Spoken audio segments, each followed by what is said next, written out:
Hey, Mark Rodriguez here. You're watching the review Sanctum, where everything and anything may be reviewed. And with me is... Chippy Chan, you call me Ninja Joopy, or you can call me Wendy. So, I will just make sure that anyone here have the power.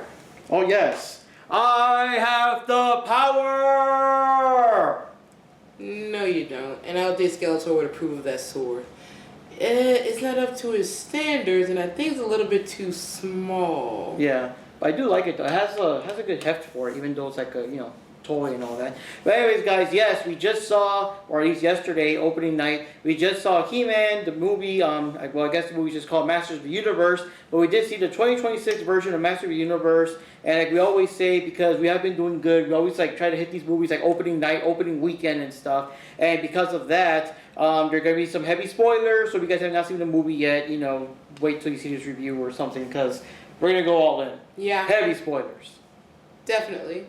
Alright, so Mark, I think you should explain the story for this one, because He-Man is more his territory, as opposed to me. I really liked She-Ra as a kid, way more than He-Man. Used to argue with my older cousin about it back then. It was just funny, like mid-80s and stuff. He's like, well, He-Man's a better show. And I'd be like, no, it's not. She-Ra's better. Yeah. So... Yeah, one thing I want to say is that right off the bat, the movie starts out with this super cool, it's like an original theme, but it has like this 80s vibe to it that you can kind of tell. It's like, like you just have like the vibe of warriors and barbarians and sorcery and all that kind of stuff. And of course, fantasy. Like just taking you, yeah, there you go, fantasy and back to the 80s. It's so cool and everything. But, so basically speaking, the plot is that Skeletor has finally gained access to the Royal Kingdom, and he's attacking everyone, and all his minions are attacking everyone and everything. And what he wants is the Power Sword, because he knows that it contains the power of Grayskull. And once he has that power, of course, nothing can stop him. Yep. So, in the last desperate attempt, the Queen gave the sword to Adam. He told him to go get the sword and to go jump through this portal. And one good reference I like is that they did reference, like in the cartoon, that she was from Earth. She actually was from Earth and went to Eternia. So she and that's something I didn't know, because I don't remember that. Because like I said, I used to watch He-Man as a kid, but it was more so I was watching because I had no choice, as opposed to watching voluntarily. So I remember bits and pieces, I remember characters, but I don't remember main story-ish things. Yeah. And I was kind of young. So yeah, so they send them, go to this world where Skeletor will never find you, and it's like, my planet or whatever. So that's how Adam goes to Eternia. And unfortunately, it's like this big, portal, wormhole type thing, and the force is just so strong, and Adam was a very small kid and everything, that he loses the sword. The sword goes elsewhere, and then he goes somewhere else. Yep. And all that stuff. And I do want to say that one thing, and I'm sure you guys saw the clip, because this is one of the clips there. I like how Skeletor is portrayed as both dangerous and threatening, and he does kill people and threaten people and stuff, but he's also such a goofball. He's such a ham. I really, every time he came on screen, and like I said, it was a very good, good costuming, the design and all that for all of the characters, because I could look at him and say, wait, I remember that character, I can't remember their name, but I remember that character, or I remember the action figures for it, because, I remember, the old commercials, but yeah, Skeletor, every time he spoke, when he got really hammy, I wanted 80s Skeletor's voice. Yeah. Oh, it was funny. And yeah, that was the part. He starts that he's going to get the power soon. He'll take over Eternia and everything. He starts laughing evilly. But it's like everyone's just standing there looking at him and everything. And he's like, okay, that's it. I'm finished. I raise my fist. I do the laughter. That's done, And you will then say, oh, yeah, sorry, sir. I'll remember that for next time, sir. Yes, raise my fist. That's the crescendo. That's where you're supposed to, whatever. And it's like... But it is so Skeletor, like I said. I mean, it worked because that sounds like something you would do in the actual cartoon. Yeah. So anyways, Adam grew up on Earth. We kind of fast forward, years. He's an adult now, or young adult. 15 years later, so he's 25 now or so. Yeah, and he's an HR guy, and he works in the office and stuff. And I mean, he's been told to never forget where he came from, so he tells everyone about his story, no matter how crazy it sounds, because he knows the kings and queens and Skeletors and talking tigers, because Granger does talk in the movie and everything. And he goes on dates, and the dates think he's crazy. He has a roommate, whatever, but I guess he's okay with it. He's just so chill. It's like I said, as long as he pays the rent, he doesn't care, man. Yeah. But anyways, he is trying to find the sword. He eventually does find the sword. But what happens is that when he does, it emits a signal. So Beastman is sent after him on Earth, and Tila shows up to save him. And after fighting and whatever, Tila finally does take Adam back to Eternia. But unfortunately, Eternia's been messed up throughout the years of his absence because Skeletor completely took everything over and everything. And he finds the other characters. And the funny thing is that we never knew their real names. What happens is that Adam was always sketching stuff like the sword and Castle Grayskull, and he was giving the characters names like Ram Man and Fisto and stuff like that. So he gets to meet the people. I know you guys, you're Ram Man. And I'm like, oh, no, that's not my name. Yeah, you're Ram people. And you're Fisto, because you fist people. No, I do not. Yes, you do. You fist the bad guys. No, I sure do. Yeah, you do it all the time. You do, sometimes you get tired. Yeah, all that junk. And so that's the thing. So in the movie, all the characters' names, other than Skeletor and Evil Lyn, all the other characters' names like, Fisto and Mechaneck and Trapjaw and all them were because of Adam's childhood names and stuff. Though? Yeah. That is great. That was a nice way of getting that in there because realistically, who would have names like that? Yeah. And yeah, so there's a rigmarole here and there, and he gets the sword. He finally gets to yell. Like, that's the thing too. He didn't know exactly what to say. So the sorceress got in his head, and he finally got to say, of course, by the power of Grayskull, I have the power. And he transformed into He-Man, and of course, as He-Man, he got to whoop some ass. Yep. Yeah, he's super strong and everything. Yeah, forget that part. I just like the fact he noticed his body, he has muscles, and he was looking at his stomach, he had an actual six-pack and all that. I was like, oh, that was so funny. Yeah, and I also like the part that there was a bit of, I guess, contrast, because at first, Adam was trying to run and tackle Trapjaw, but he couldn't even move him. So later on, it was the part where Trapjaw was trying to tackle He-Man down, and he also can't move him. And stuff like that. So, lots of action and everything. And Skeletor finds out that, there's this guy now, he has a sword. He wants the sword back. He eventually finds out that's Prince Adam, because He-Man doesn't really have a name in the movie, for most of the movie. And he threatens that the parents are still alive. So you want to see your parents still alive. Adam's name was mentioned. Near the end, though. Oh, no. You mean Adam? His name is that's He-Man. Oh, it's He-Man. Oh, okay. Yeah. Okay. So, Skeletor is your parents are still alive, they still got them, and you want to see them again, you bring that sword and everything. So, Tila comes along, Man-at-Arms had a bit of a thing where he was kind of like a forgotten drunk and stuff because he felt he failed. He was, a lot of depression and all so this kind of got him back into it, and he got a robot that, as we all know, will become Roboto. Everyone that's a He-Man fan will see it. Yeah, that's going to be Roboto. And he joins them. I did not remember that at all. Yeah.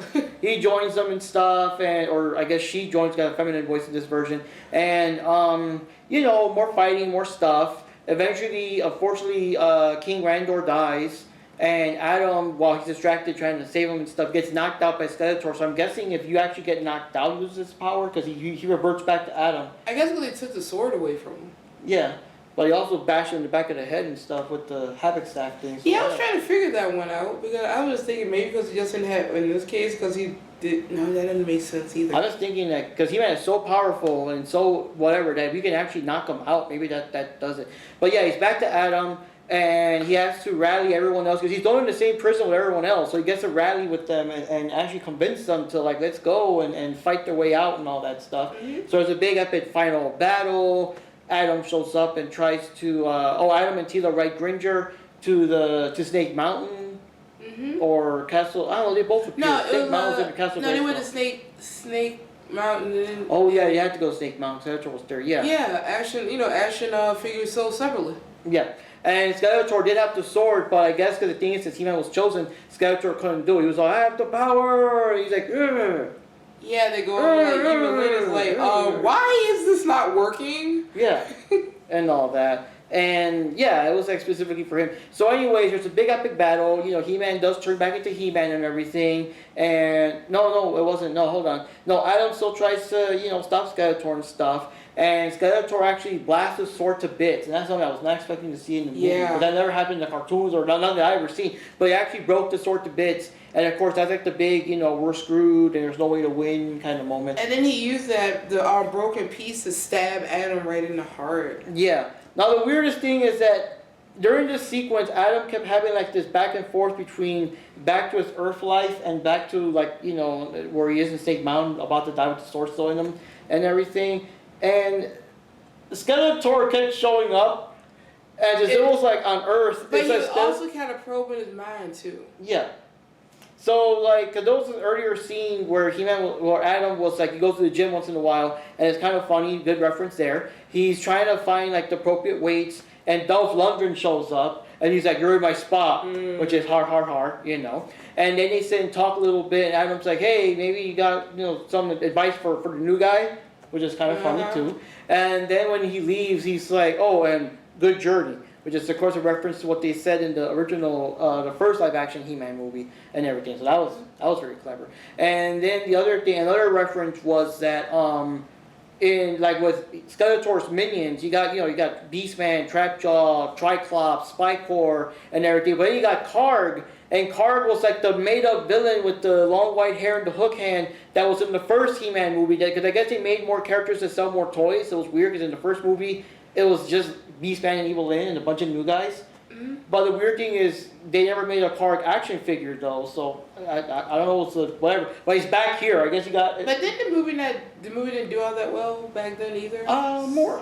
Yeah, I don't know. It was kind of like. Because as a kid, it was like the greatest thing ever. I know, but like the box office sales are one thing. Yeah. So if it didn't really do much at the box office, there probably was no point in trying to, you know. Well, they still had Gwildor toys. They had a Gwildor toy, Blade, and Sauron, which was the made-up bad guys. Well, and maybe they had they like the would've- cosmic key. Maybe they would have eventually if the movie had done better. Yeah. Or maybe it was like in the words they said, well, it's not worth it if no one wanted to see the movie, then we can't move the merch if we don't have enough people to buy the merch. But it's interesting though, because back then they only sold toys with new characters. They didn't sell like, you know, the movie version of He-Man, the movie version of Skeletor like they do now. That's it's kind of weird.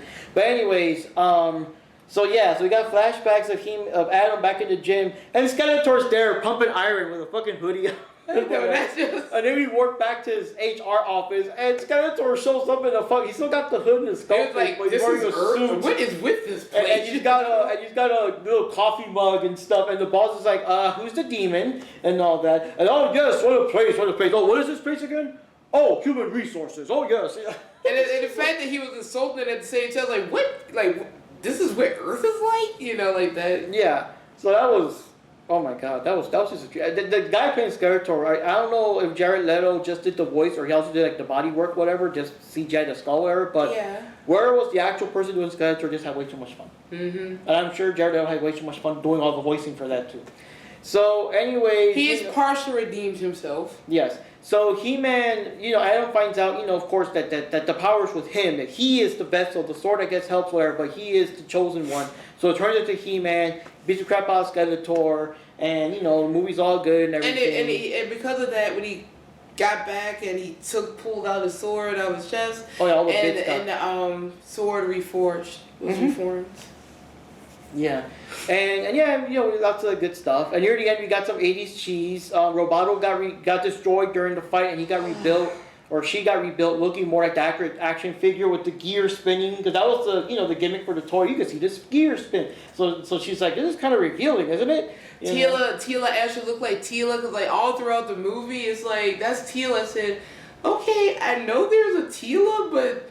It's not like triggering a memory until she looked at her look at the end, and then my brain was like, "Oh, that is Teela." Yeah, I remember her now. More accurate costume near the end. But the funny thing is, there was some kind of joke, and all the characters actually did the whole laughing, throwing your head back in laughter, and it was so cheesy, but it's like. You know, it's perfect. And then there's like some new danger happening or something. So Adam's like, I'm gonna go over there, and he could transform, you know, off screen somewhere with Gringer. And if everyone else is like, does he think that we don't know? Like, does he think we all forgot? And everything. Oh, just let him do his hero thing. Yeah, even watching a cartoon back in the day, I was like, how come people don't know who Adam is He-Man? Because he's still big and buff, even without... I mean, he's just a guy without a shirt and pants when he's He-Man. Yeah. You know, it's just so lame in that kind of way. Yeah. I mean, the people that actually know Adam, why they wouldn't realize that He-Man and Prince Adam are the same people. Not like person who lives in the village, like, 500 miles away that don't see Adam, but they only seen He-Man. Yeah. But like I said, I forgot Teal and Man. They already know anyway. They're supposed to know. But I'm talking about all the other masters of the universe. They don't know that he is He-Man. Yeah. Well, anyways, so now what were your thoughts of the movie as a somewhat newish person to He-Man? And it's kind of funny though, because we had to like, well, in Wendy's case, whenever someone came up, I was like, oh yeah, that's Trapjaw. Oh yeah, that's Spike, or so she knew who they were. And we had some people, younger people in the crowd, that we had to explain all the Dolph Lundgren references and all that because they haven't seen the first movie. Yeah, but they had their parents there because they're like, well, the uncle is like, oh yeah, I saw this back in the day because they apparently they raised their kids because their kids are maybe like in their 20s, early 20s or whatever. But they showed them all the He-Man and the She-Ra from the 80s and they liked it. And the daughter was saying like, oh man, but I like She-Ra better than He-Man. It's like, yes, thank you, someone else that feels the same way as I do. But ignoring that, I thought the movie was actually pretty fun. I thought it was really fun to watch. It was, it was super cheesy. There were some parts where I was cringing. I was cringing more than cringer. I was cringing so bad. I was like, it's like secondhand embarrassment. That's how I felt. When he was at the comic store. The comic book store, because like I said, throughout the whole movie, he's trying to find the sword. It's been 15 years. He's an adult. He has a job. And just so many questions with that. I wish we could have figured out what his adoptive family would have been like when they found him. They showed like, he was in school, he never really fit in, the kids would make fun of him. He works as, he has that job working in the HR department. And throughout, one thing I liked about Adam's character is that he was trying to talk to people, and I kind of forgot that about the show too. That Adam was more of a talker, but when things don't go right, then he becomes He-Man and then he kicks your butt. Mm-hmm. So, like that. So that was kind of accurate. And because of him working in HR, and I don't know how many of you guys work in a climate where you have the HR stuff where you got to be super happy, jovial, like pretty much all the time, where you're practically not even human. There's no human in human resources anymore.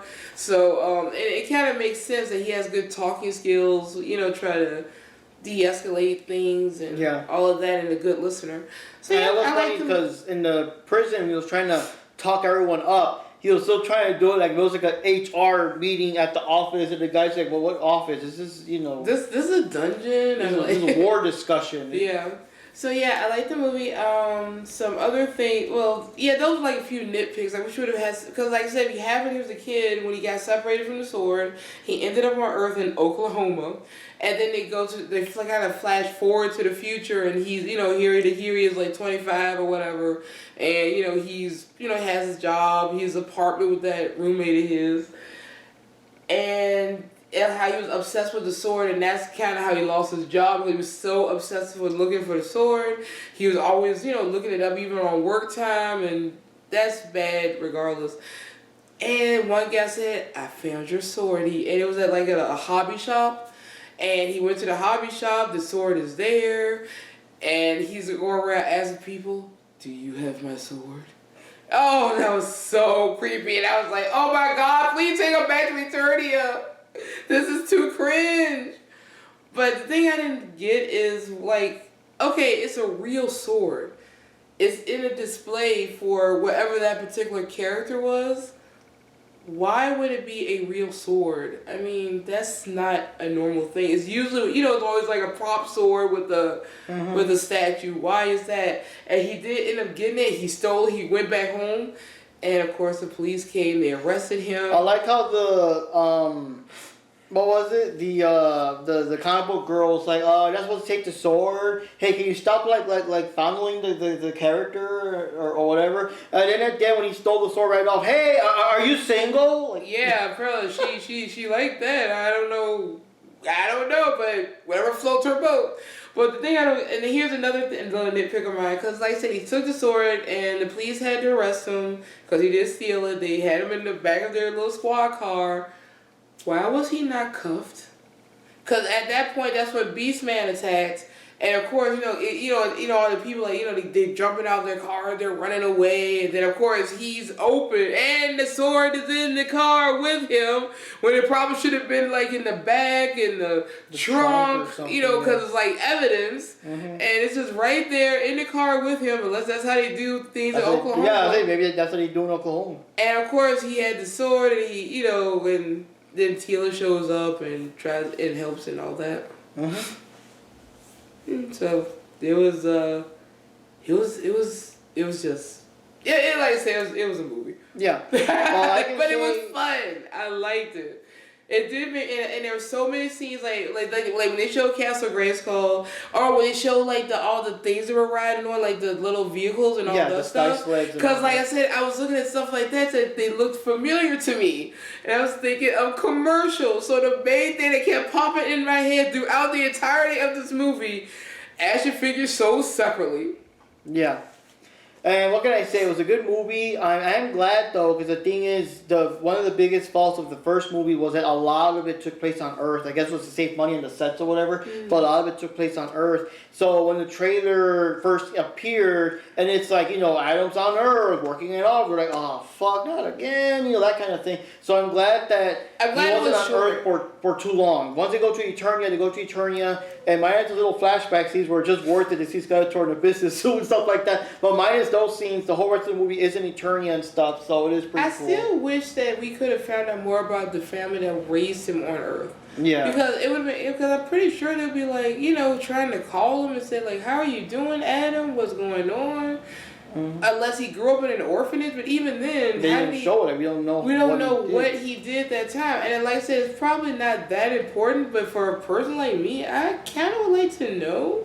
Yeah, he did. They showed him going to school, so he had to have some parental units. Because usually in an orphanage, I think they do schools at the orphanages, right? This seemed like an actual regular school. Yeah, but anyways, like I say, the movie is very awesome. It's got the He-Man vibe. All the characters look as accurate as possible. Characters like especially like Trapjaw. Trapjaw looked like he just stepped out of the the action figure came to life. That's what I said when I saw him. Said, oh my God, just that one! I remember that one. Yeah, Beastman also is very accurate. But the thing about Trapjaw, I like that they did the more modern 2002 approach, where the armor, his cybernetic arm thing, whatever you want to call it, can transform into different weapons on its own. Because that's something that the in the cartoon he just had to take he would take it off and switch it, right? He took off the gun, puts a hook and stuff like that. Yeah, but in 2002 version, the arm itself would spin and turn and turn into that weapons. I actually do remember him doing that. I do remember that. Okay, yeah. So I do like how they integrate modern things like that. And then you got Triclops in there. You got Mecha Neck. You got all the characters doing all their moves. You got Ram Man jumping out and Fisto fisting.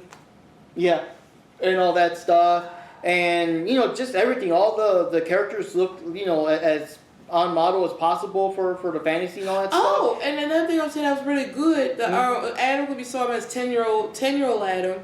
I think they did a very good job with the actor for the adult. They look like they really could have been the same person. Same with Tila too. Yeah. One thing I also want to mention is the fighting is pretty cool. It's pretty intense. Because, I don't know, it's because that's the thing about the movie. It's a mixture between the cheesiness and the goofiness, but also when it gets down to the fighting, they don't hold back. They actually got people, stabbing each other and stuff and fighting and throwing each other around. It got taken so much seriously during that. It's sort of like it knew how to balance when you had to be cheesy, like the terrible laughter at the end. Or when you had to, be serious for a moment. Yeah. So it was pretty intense. You got stuff like, obviously it's like cybernetic arm, but still, you got He-Man actually ripped out Trapjaw's cybernetic arm and stuff like that. And it's just stuff that they would not show or not allow in the old cartoons and everything. And for me, even in the beginning, the opening fights like that, they're fighting and blah, blah, blah, blah, and stab and whatever. I'm like, whoa, they're stabbing each other up in here. I have a question, though. I do have a question. Yeah.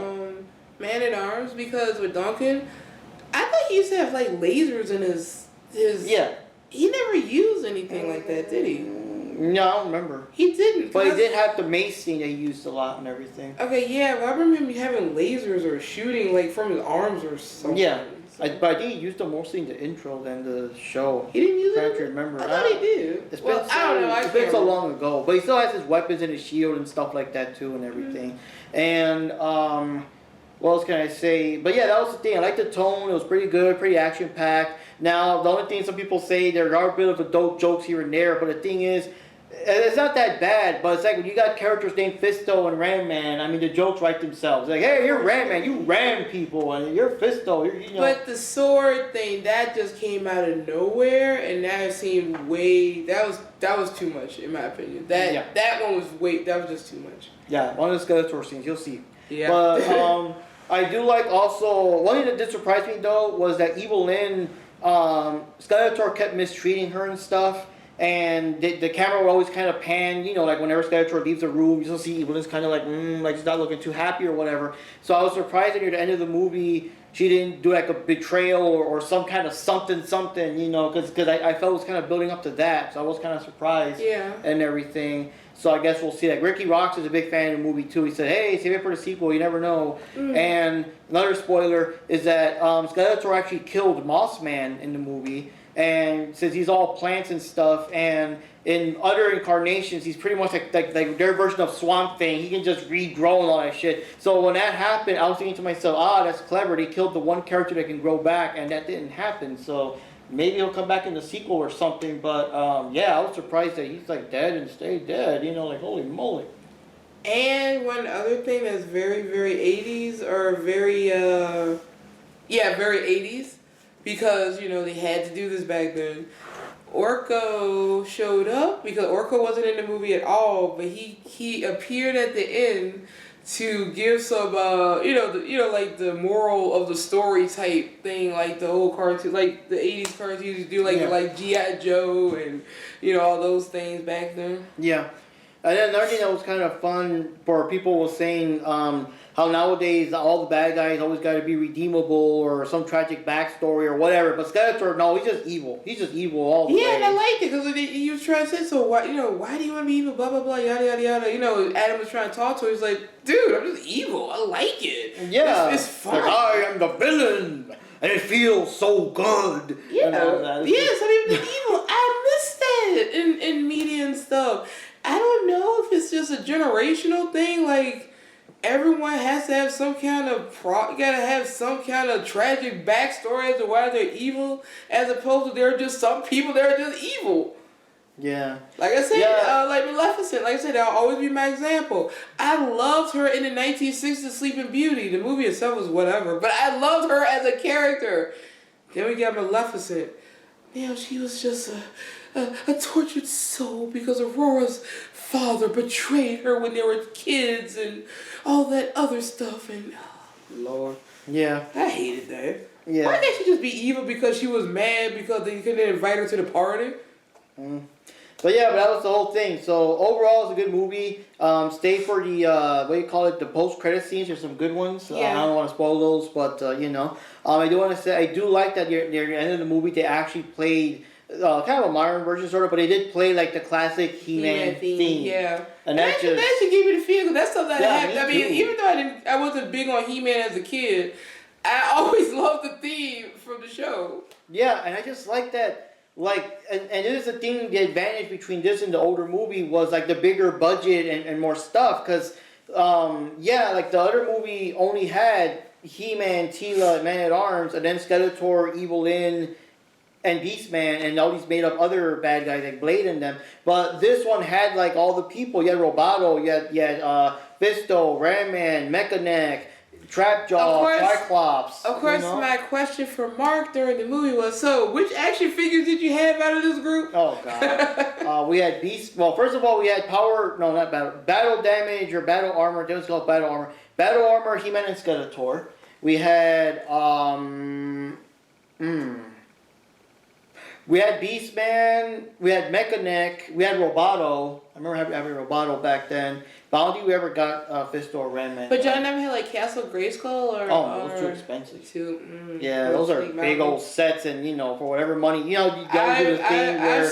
I remember seeing the Snake Mountain stuff and Castle Grayskull. And you know, it's like they always doing these modern videos that it's like it cost so much in the 80s, but nowadays it would have costed, you know, so yeah, it's a big thing. And that's like Ninja Turtle toys. Ninja Turtle toys had smaller figures. Like, yeah, you had the big turtle vans and the Technodrome set, but they had smaller vehicles that were affordable. The He-Man stuff, all the vehicles were rather large and all that. But anyways, yeah, so Castle Grayskull and Snake Mountain look like straight out of the show. Yep. And like, just wow, you know. And then even just having Granger in there, I had no idea it was going to be in the movie, to be honest. I don't remember seeing him in the trailers or nothing. But like, just wow, they did an amazing job. And I know people have their doubts or their this or their that. I know lots of people are sensitive over this or that. Like they had like in the office, yes, the he him pronoun thing. So people were like, oh my god, oh no, or whatever. But it's like, yeah, but given the context of why for the movie, it works because he worked in you HR. would see that in a modern day HR office. And not only that, but it ties because He-Man, the person's name is He-Man, so it kind of ties into that. You probably got the inspiration from there. Yeah. And all that. And yeah, near the end, they actually asked them, because it's like, so you gave us all these names, so did you give yourself a name? No. No, Now come on, man. What'd you do? Yep, and you call himself He-Man. Yeah, because, you know, I'm a man, you know, I like it, it's like strong. He-Man, isn't that like redundant? Like, no, you know. Yeah, that's strong, you know? It's just, they didn't work there. Everybody was like, yeah, that's kind of lame, you know? It's like, yeah, but yeah, it was a lot of fun. It was a great movie. If you're any kind of He-Man fan, watch the movie. Ignore the internet peoples and all their junk. Just watch the movie. And then make your own decision. Yeah, because if you grew up, it's especially the old cartoon. Because I know there's all these different versions of He-Man and stuff, but this is more the old cartoon. So if you grew up with the old cartoon and you grew up actually buying the action figures back in the day and you were there when it happened and stuff, you just gotta see the movie. Just see the movie. Or if you were a secondhand witness to it. Well, in my case, because like I said, I had to watch He-Man. I didn't watch it by choice. Yeah. Because my older cousin, he was older than me. I could, look, like I said, a 5-year-old can't beat up a 10-year-old. You know. No. It's not worth But it. anyways, yeah, watch the movie. Just watch it. Yeah. You won't regret it. It's awesome. It'll hit you in the feels. There's lots of moments that just takes you like the cartoon come to life, and you'll be like, oh, dude, you know what I mean? Some people even got emotional. Some people that shall remain nameless even had manly tears, because it's just, I mean, when I heard the theme and He-Man was out with Battle Cat and everything, oh, that almost got me. It just knocked me back in time. That was my first toy action figure thing before the Turtles came out. That was my brother and I's first action figure and stuff. You know, first cartoon thing where you would be buying the figures related to. You know what I mean? We didn't have no, like, I guess Mickey Mouse or Smurf toy. Our first, like, actual figures were He-Man figures. And that one Christmas where I got the Battle Armor He-Man and Johnny got the Battle Armor Skeletor, that was, I mean, you know. That was just something.